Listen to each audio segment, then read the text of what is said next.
Well, markets definitely didn't get a smooth ride yesterday. So, here's what happened. US stocks moved lower yesterday, and geopolitics were a big part of the story.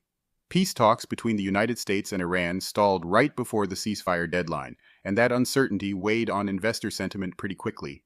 Things actually got worse as the day went on. Stocks took another leg down in the afternoon after reports that the US paused negotiations altogether and even canceled Vice President J.D. Vance's planned trip to Pakistan. On top of that, the president signaled that the U.S. is not planning to extend the temporary ceasefire with Iran, which is set to expire later today.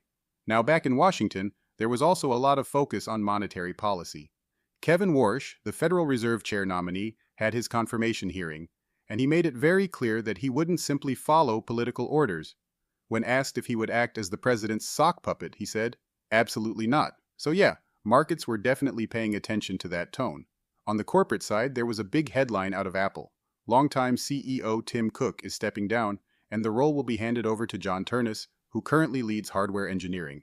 That's a major leadership shift for one of the world's most important companies, and earnings season is also heating up.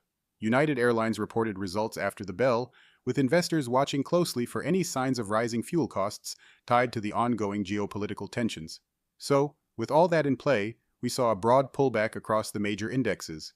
The Dow Jones Industrial Average fell 0.6%, the Standard & Poor's 500 declined 0.6%, and the Nasdaq Composite also dropped 0.6%.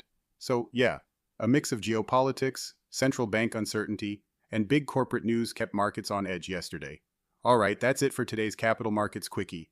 If you found this helpful, hit subscribe and stay in the loop.